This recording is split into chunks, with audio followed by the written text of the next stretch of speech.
Welcome to the Nonprofits and Media Podcast, where we talk to leaders involved with media inside a variety of nonprofit organizations about the different ways they approach marketing and communications.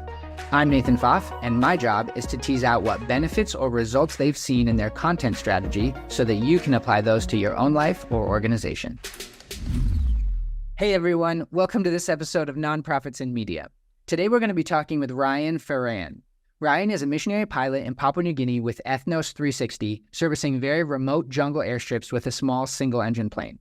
Ryan started documenting his flights with GoPro action cameras and intentionally set out to start a YouTube channel that could hopefully bring in some supplemental income.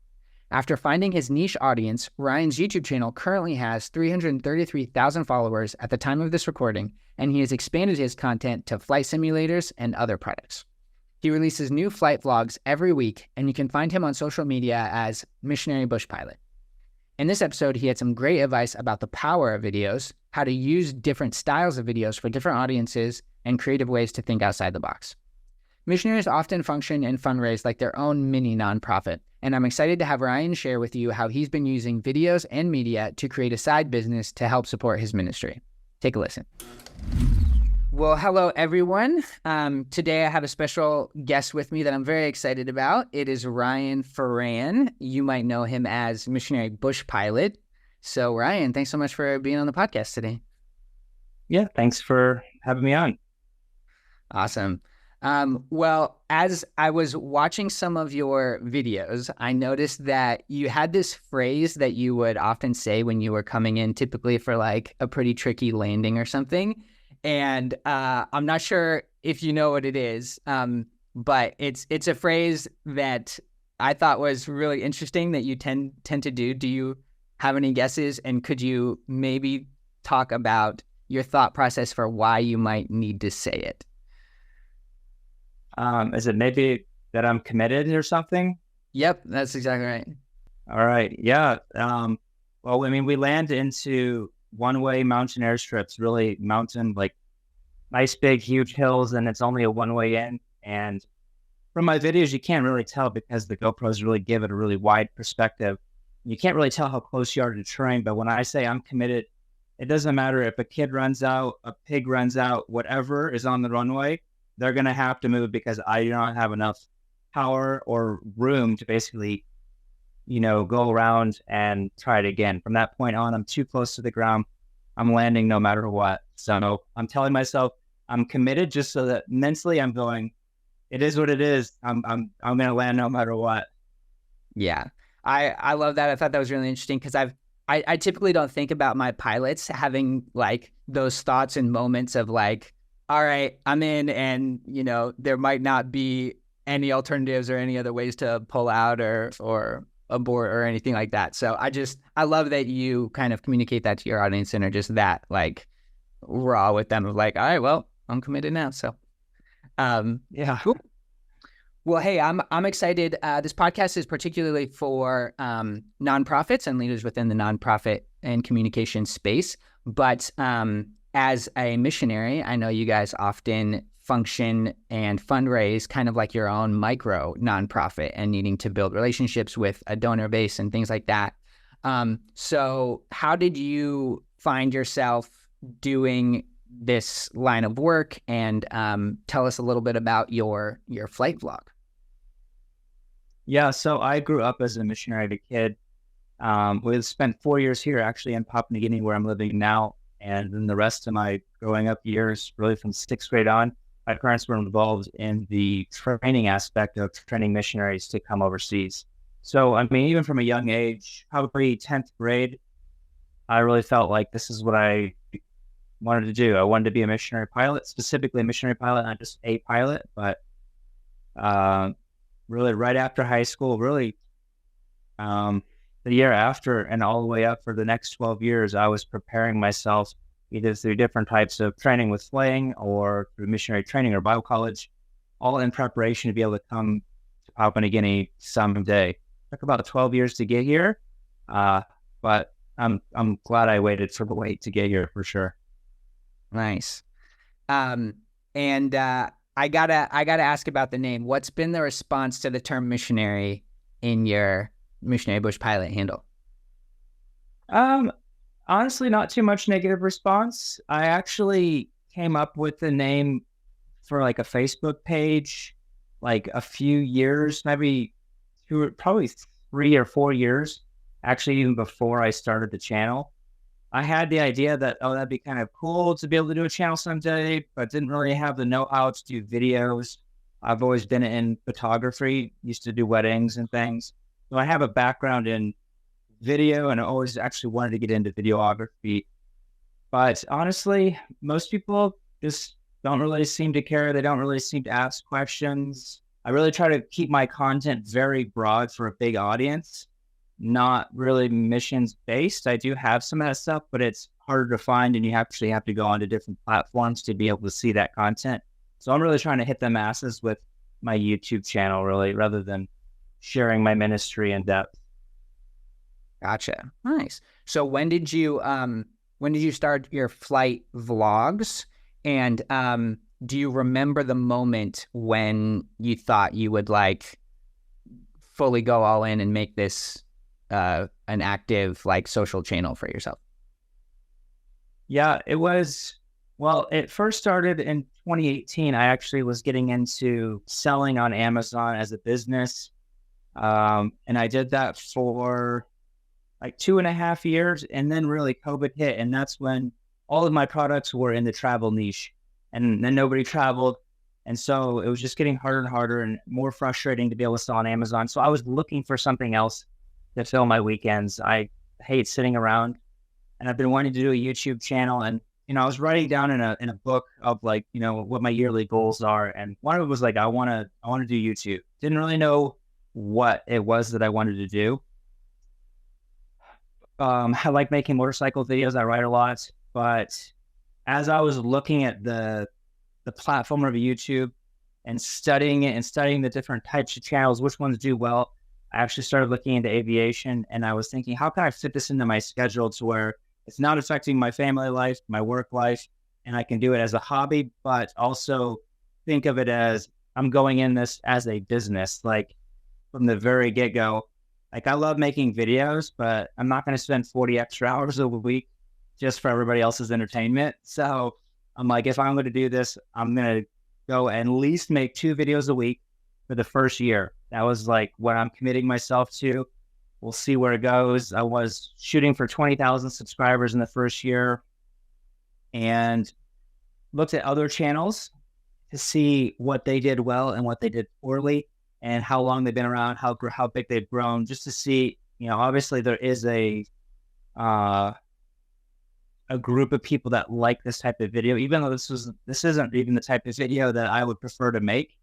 I prefer to make more of like a storyline, more vlogging. I mean, this is, but it's all based around inside the airplane, where I would rather have like a full day picture, but it's really hard to do with my schedule. But I mean, from the very first day, I was like, no, I'm going to build this into a business and actually try to make money, just like my Amazon was doing. And I got out of that. I was like, okay, this is what's replacing the Amazon business. So where a lot of people do YouTube and they don't think that from the get-go. And then years later, after they've built a following, they're like, okay, now what can I do next to, sell a product to somebody or, actually get paid for my time? Yeah. So you kind of basically went into this intending to kind of like make it go somewhere, make a business out of it. It wasn't just like a hobby of you had filmed some of your flights before and realized, they kind of took off and you can make it a thing afterwards. You were very intentional with it. So what made you decide to like, I guess, pursue YouTube or look into kind of how to make side businesses on the side? Yeah. Let me think. I would say, like I said, it was like 2018, 2017 is when I just started looking out like, what can I do as a business in Papua New Guinea online? That it doesn't matter where really I am in the States or something. I've always wanted to do business. And I felt honestly, it may be a little bit like, oh man, I'm a missionary and there's nothing I can do here in Papua New Guinea to do as a business. And I didn't really even honestly care what it was. I was just like, I want to do something in the business realm. And I really like producing products, and I like selling those products to people. And I like customizing things. And that's what Amazon, that was what was intriguing initially with that, is because I could customize a product and make it my own and make a brand new product. And so that's when I started doing YouTube. I was from day one, I was like, what's a product that I could create that I could give to other pilots, or something that they would want other than just like merch or sunglasses or something. I was looking for a product that I could create. It took about, I don't know, maybe 3 months to kind of come up with the idea. And then I was able to find companies that were able to basically create what I wanted. And I'm still selling those things today. So Nice. That's awesome. So I think last time I checked, you had over 333,000 followers on YouTube. Do you know who your like main target audience is within that? Like what? Yeah, I would say 75% of my viewership is 50 and over year old men. Either probably, I would say probably over 80% of them are flight simmers. So people that like to recreate, you know, a lot of my own flights on their home computers and stuff. People that have a high attention span, most of them, the younger generation that has a TikTok attention span of 30 seconds at most or less. So because of 50 and older people, they have a much longer attention span. They can watch a 25-minute video and still enjoy it at the end. Gotcha. So are these like also people that maybe have their private pilot license or something like that because they're doing simulation, or and Some of them, yeah, good. some of them do, but I would say the majority of them probably do not. Okay. Most of them are just people that are aviation enthusiasts that really like aviation or always wanted to be a pilot but never became a pilot. There's a lot of people that are retired pilots that still want to kind of relive what it's like to fly. And that's what I am able to bring to my videos to these guys, is being able to bring them on like they're a passenger right next to me and just talking to them like they were sitting next to me about my thoughts and what my plans were and how I'm planning to, you know, get around these clouds and mountains and things like that. Gotcha. So was there a moment that you realized who your niche audience was, and then did you start catering your content towards them, or how did you go about finding or deciding that? Yeah, after a few months, I was able to go and just onto YouTube analytics, and it shows you who's watching your videos, how many of them are male or female, and what the age group is and stuff. So once I had a baseline of who it was, I started doing polls, and I was trying to think, okay, what is something I really wanted to sell? A digital product, but I didn't honestly know what that digital product was going to be. So I just started asking people on like the polls you can post on YouTube, where people can just click yes or no or option 1 or option 2 things, and just ask them what their interest was, and found out that a lot of them were flight simmers. So from that, I was thinking, man, I could make like a flight simulator course like online, because I had done another course on how to sell on Amazon years ago. It was a complete flop. I spent so much time investing in it. I was like, I'm never, ever making another course ever again. But then I got this idea. I was like, you know what? I could do like a instructional video on how to fly the Kodiak, the plane I fly, for people that are interested in learning how to fly, that maybe have never flown or they've never flown that type of plane. So I don't know, I probably spent maybe only like 20 hours putting it all together. And I've been selling that now for 3 or 4 years, and it did like 100 times better than I thought it was ever going to do. So Wow, that's awesome. I love how you saw that there was an interest and a desire there, and you just kind of like ran with that and decided to like continue making the business, giving people more of what they wanted. So that's awesome. Yeah. Cool. Well, tell us a little bit about your process. Like, do you record every flight that you go out, or is it only some flights? How many GoPros do you have? How long does it take you to put the pieces together? Like, talk a little bit about some of your process. Yeah, so I used to do 2 videos a week, and I did that for 3 to 3, almost 3.5 years I did.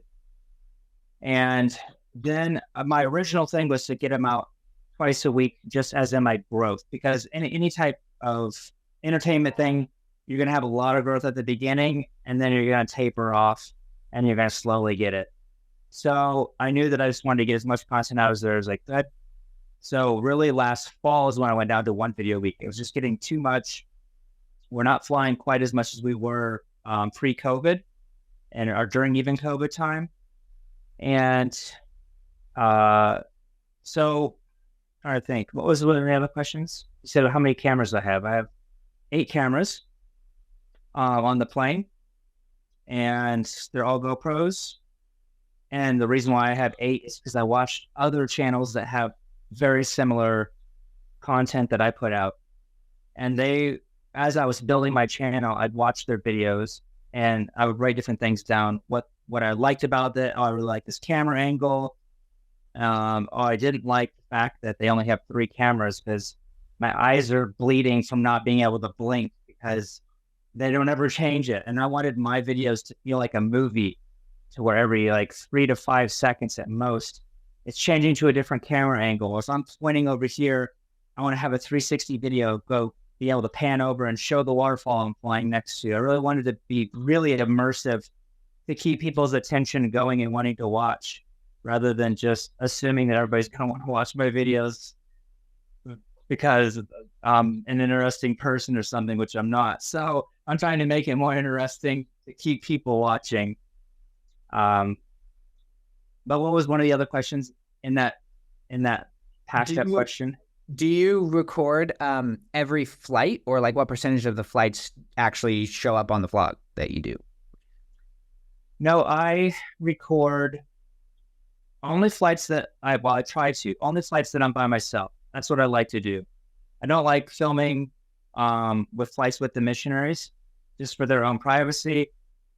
There have been times that I have, and I've just asked them if they're okay with their face being on. Some places have said no, but I for sure have to film at least 1 a week. And then if I know that I've got 2 interesting flights going, oh yeah, the weather's no good today, I'm by myself, this would be a really interesting one, so I'll throw the cameras on. But it's actually very mentally draining to be able to share your thoughts on every flight. So it's very similar to instructing, where you're telling everything, the reason why you're doing this, and my thought process on this, and we're going to come up to this hill like this because of this. And so I really try to keep it to 1 video max a day, because it's just too mentally draining, and I don't enjoy it. Nice. I'm sure the GoPro batteries probably also run out after a certain amount of time as well. Yeah, I've got a ton of batteries so that I can swap them out, but most of my flights are under an hour, so I can just start them and then let them go the whole time until they die, and I'm on the ground by then. So nice. That's awesome. So how did you learn some of the other technicalities, like editing it together, adding subtitles, working on your thumbnails? Were those things that you knew how to do, or did you kind of just figure it out as you went along? Video editing stuff for thumbnails. I've been doing Photoshop since high school, so 20 plus years. So that was super easy to have that realm finished. And then for video editing, I made my very first video ever in 2013. And it was a 2-minute long video, and it took me 12 hours to make. Nice. And I was like, oh, this is brutal.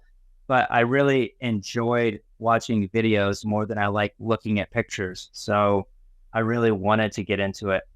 So I always watched tons of tutorials. I didn't know how to do anything I do Adobe Premiere. I didn't know how to do anything with editing, and I would just watch tutorials like, how do you start making a video? And I was like, how do you adjust the volume? Like every single tutorial on how to learn it, until I had enough tools in my toolbox to do what I want to do. And even my first flight vlog, it was, I think, like 26 minutes long. It took me 12 hours to edit it. And I was like, man, I want to do 2 of these a week. This is going to take, I need to come up with a better solution. So I went and looked up a bunch of professional editing gurus on YouTube, and then took all of their stuff, all of their knowledge over the past 15, 20 years of editing, and started incorporating those into my workflow. And I whittled it down from 12 hours to about 3 hours to make a video now. Wow. Nice. So what are some of the results that you've seen from making a business out of kind of the work that you've seen? Other than like assuming a large follower, but have you seen a large following? But have you seen any other results out of doing the media surrounding your work? Yeah, we've been able to, I mean, for one, it brings a lot of eyes to the ministry that we are doing here. And I don't know what the percentage is, but I know it's very low on how many people, well, for one, are interested in missions to begin with. And that's really why I make them very generic, aviation related, and not really ministry. But we have been able to bring on more supporters by sharing actually what we do. And I have a Patreon page, which is a completely different platform that I try to make more videos a little bit more on the ground and sharing a little bit more about the ministry and what we actually do here. That if people are interested, they could go, that's where they could get those. But it really hasn't been until my wife really pushed me over the past year when we went on home assignment and our support had dropped down to maybe 75 or 80%. So just because you have your content out there doesn't necessarily mean that a lot of new supporters are going to just automatically come. It wasn't until I actually made a video saying, hey guys, we're planning on going back. We need more support to be able to go back. Here is where you can find the information. I just kind of have different videos. You finish this video, click on this video if you want to find out more about my testimony. Click on this video if you want to find out really why we're there, or I'm not just flying airplanes for a job. And it wasn't until I actually brought our need out there for people that our support actually was able to get up to what it needs to be. Nice. Was that because you were using video to kind of like fundraise for you and your family, or were you kind of like promoting the channel more in different ways? Or yeah, I mean, I really wanted there to be a big separation between my ministry and my channel. Like, I didn't want my channel to be a second ministry. Like, this is my escape for fun. I like making videos.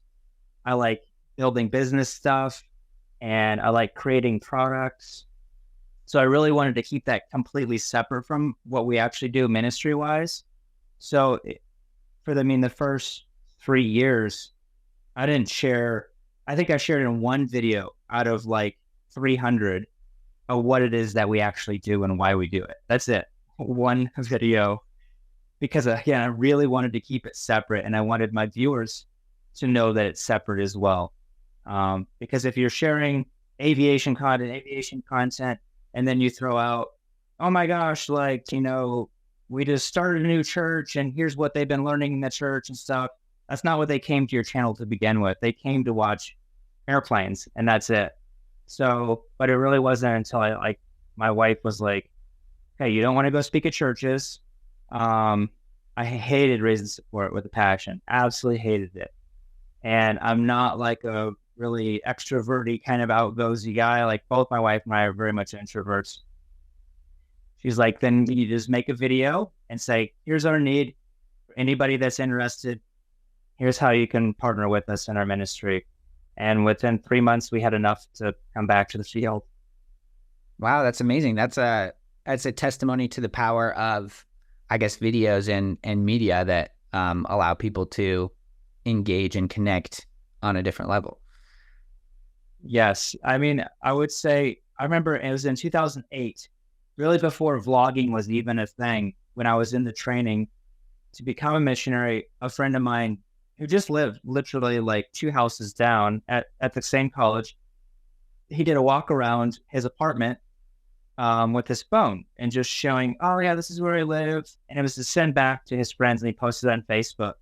And my mind was blown. I was like, this is the answer. Like, video is where it is. Like, I don't even have 2 minutes to read a friend's, newsletter about how they're in some other country sharing the gospel. But man, if they have a 5-minute video, I've got time to watch that.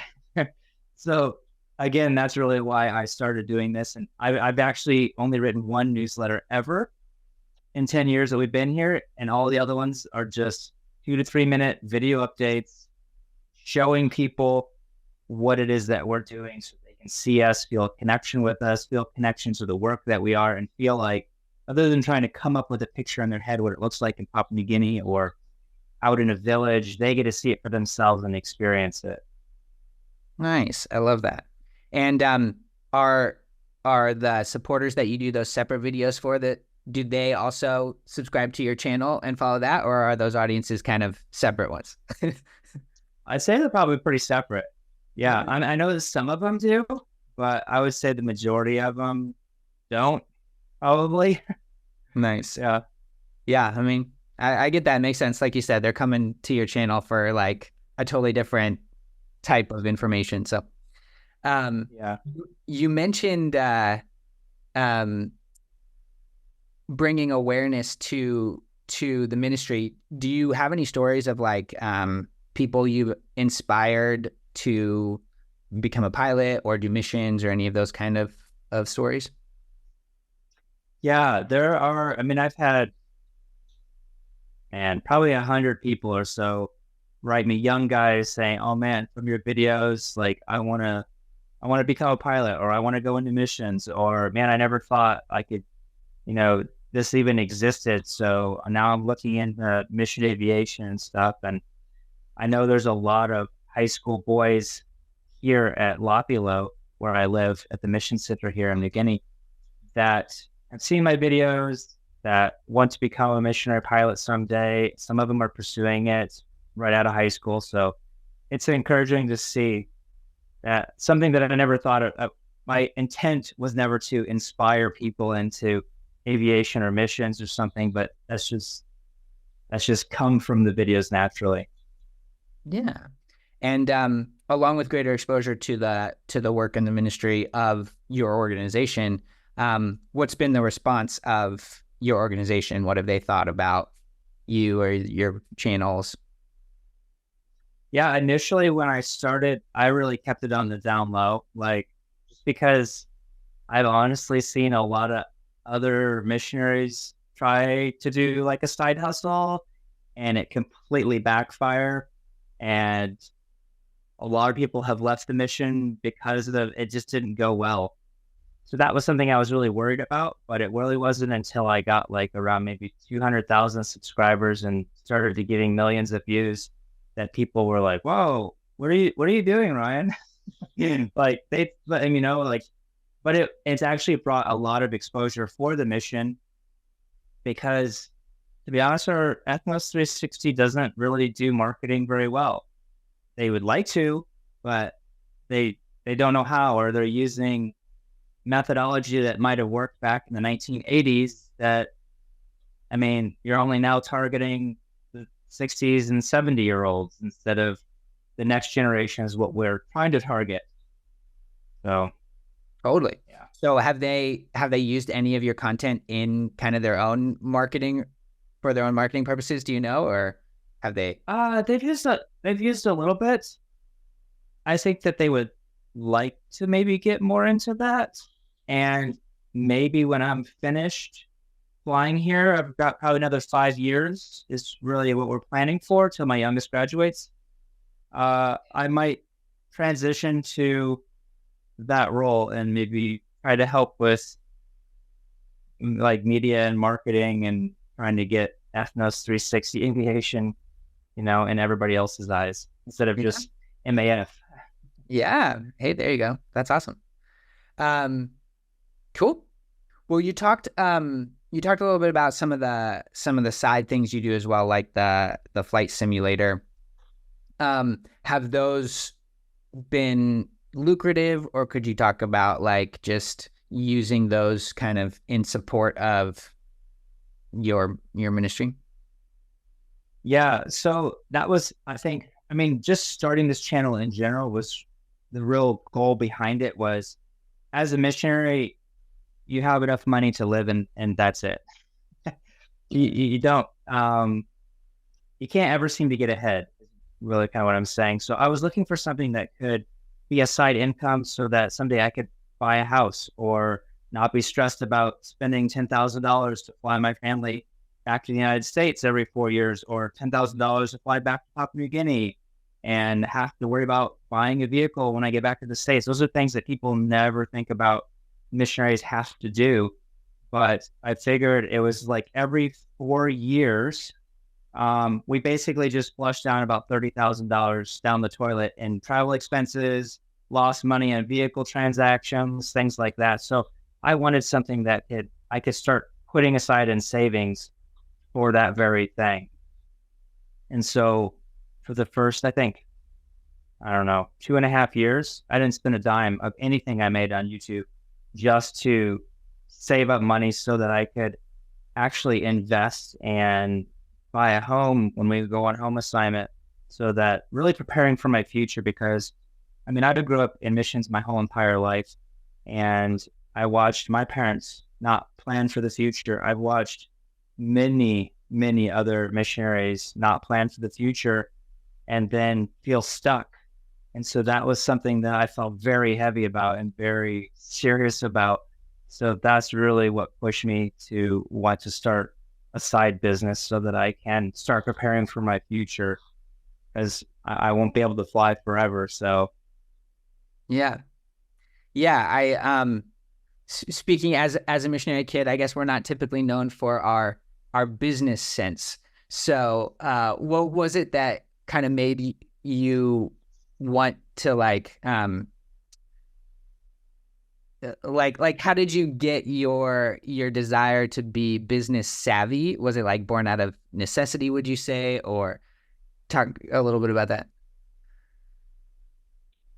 I think it was born out of the fear of um, I don't know how to put it. Maybe being kind of stuck is maybe the best way I can put it. I didn't want to finish investing 25 to 30 years of my life in ministry to walk away and be starting from ground zero. You know, I've seen missionaries that have spent 25 years on the field, and when they finish, they head back to the States and they're literally starting from ground zero. They've never bought a home. They don't have a vehicle. They have zero savings. They haven't thought about the future as they're getting older, the fact that they might not be able to continue work until 75, 80 years old. So those are things that have really, really pressed on my heart to be like, I need to be thinking. I'm now 43 years old. So I really wanted to be thinking, what's next? Not just like, I'm here and this is all I can see right now. I'm always thinking big picture so that I don't get there in 50 years. Or maybe if I get hurt or something and I'm unable to actually fly, what else am I going to do? You know? So I'm always trying to think, what's next to prepare myself. Yeah. Nice. In setting up these kind of long-term streams, did you receive any pushback from either other missionaries or organizations or anything like that? Or was everybody pretty encouraging? I'd say everybody was encouraging about it, really. I, I, I'm a pretty private person and I didn't share with anybody what I was doing. I just am like, I just kind of keep my head down and I'm just doing my thing. But now I really didn't have anybody really think anything badly of it, because I really try to keep a good light about Papua New Guinea, a good light about what we're doing, and just try to keep the whole vibe of the channel just very neutral, and this is what I do, and I'm just sharing it with people. Yeah. Do you have any favorite videos that you've produced, or any favorite moments from your blogs that are kind of like a highlight reel, or greatest hits? No, to be honest, I when I finish a flight, man, I have basically forgotten about that flight. I'm honestly, I do. I don't even know how many I've done. Probably 1,000 or more flights here, and I would say I have highlights as far as what we do in ministry. Over the past 6 months, we have been flying to a new location for some new missionaries starting in January and allocating them all of their materials to build their homes. And we just wrapped that up in May.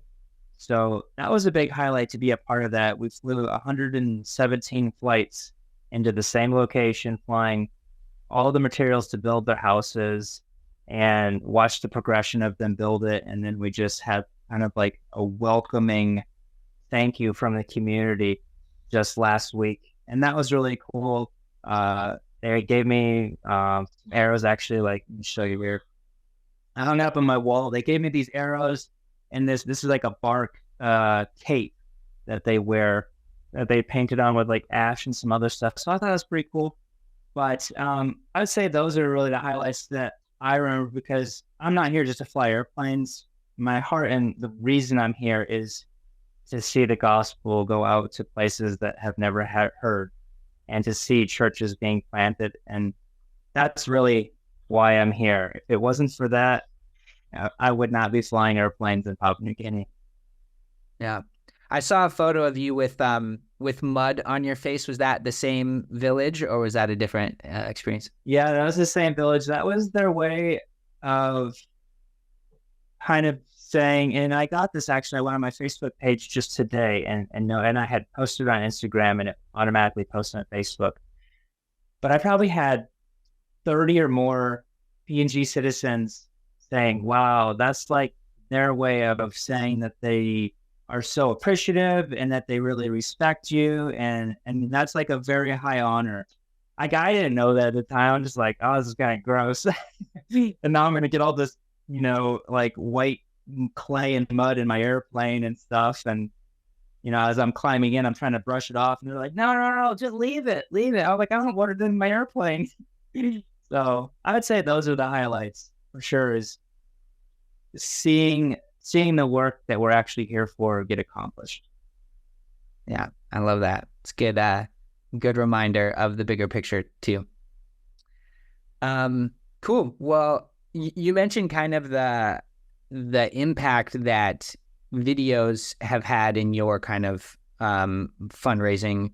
What advice would you give to other missionaries trying to raise support, if any? I would say awareness is the first one. I mean, you can go to 100 churches and talk all about ministry, but if you don't tell people that there's actually a need, they're just going to assume, oh, he must already be funded. He doesn't need any money. I mean, we live off of sponsorship, basically.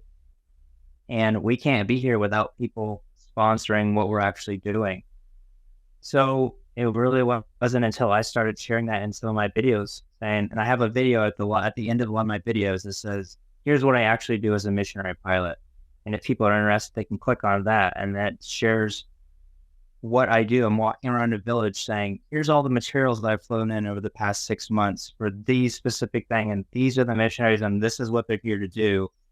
And then after that video, if you want to find out more about, my own testimony or how you can partner with us, because we're only supported by people back in the States, either individuals or some churches, but I would say 98% of them are individuals, not churches. Because I grew up as a missionary kid, and I knew that churches are not the way to go anymore. It's individuals, because they have a personal relationship with you. They want to hear what you're doing. Churches, they get a new pastor, a new missions committee, and who's this Ryan guy? We haven't seen him in a few years. Well, that's because he's on the field. Yeah. Yeah. Interesting. But I think videos, if I would encourage anybody, I would say it doesn't have to be fancy. If you just hold your phone and zero editing whatsoever and just pause it, and if you need to stop talking, just pause your thing. Nobody cares. People want to see your face. They want to hear your voice. They want to feel connection with you, especially in the digital age. There's such a lack of connection with real people, but they can seem to feel a little bit more of a connection by hearing it from your mouth. And it doesn't have to be anything special. Honestly, like I like making my videos as professional as I can to make it feel like a movie. But when I do my updates for my supporters, I don't do that. I literally hold my phone. I do next to zero editing. I don't put music in it. I don't make it anything. I just want it to feel like they're standing there right next to me, hearing me talk to them, because that's the feeling that you get when you have your hand out with a camera. But that's what I would encourage people is it doesn't matter what job you have. People are interested, like just the fact that you're living in another country. Like I've done videos walking around our town that we live next to, and people love that. They're just like, oh, what's the store like? You know, like what does it look like walking around the streets through the market? That's what people want to see. So yeah, it doesn't, and you can just upload it straight from your phone. You don't have to edit it. They don't care. They just want you. They just want to hear it from you. Yeah, that's great. I love the pointing out that distinction between almost like the two different types of styles and audiences for those things. Do you have any advice on like an organizational level for nonprofits, maybe regarding their members' media initiatives or marketing initiatives? I would say for any type of social media, it's all about consistency, and that's what everybody always says. But I know with YouTube specifically, YouTube will promote your stuff if you continue to put it out there. But if you stop putting it out there, let's say for 6 months, then you've destroyed the whole algorithm. And even if you start back up and are putting out great content, your YouTube goes, well, he's not putting out consistent stuff. So we're kind of scared about showing it to all his viewers. So it's going to be really hard. So if you do, I mean, I've seen organizations put out, 8-minute documentaries and things, and they're really great content, but they only put out one video every 8 months. And then they just completely flop because YouTube doesn't push it. They're like, well, we don't know if this is going to be good content, so we're not going to push it. So, and that's hard too with an organization that is trying to put out bigger things. If I were to give any advice, I'd say put less polishing touches on it and make them shorter and get it out there. I mean, if you look at TikTok, if you posted something once a week for 30 seconds and it gave people literally a phone, you'd probably get more views on that than if you spent the past 3 months putting a really, really well put together, storyline documentary on YouTube, and you get like 3,000 views on it, as opposed to your 30-second clip that got 50,000 views in the first 24 hours on TikTok. So that's what I would recommend, is more content and less polished. People are tired of polished looks, I think. They want real, especially with how much fake stuff is out there, and you don't really know what to believe anymore, what you see. They really want just raw content. Yeah, that's good. Out of curiosity, I know you mentioned you went from two flight vlogs a week down to one because it was sucking so much of your time. Did you notice a change in like YouTube's algorithm regarding your channel? Like, did you find less followers after you dropped your frequency after that? No, I actually dropped it because I felt like putting out 2 was not getting the results that I used to with getting out 2. So I actually tried it for a few months where I'm like, I'm only going to do 1 for the next 2 months and then see how it goes.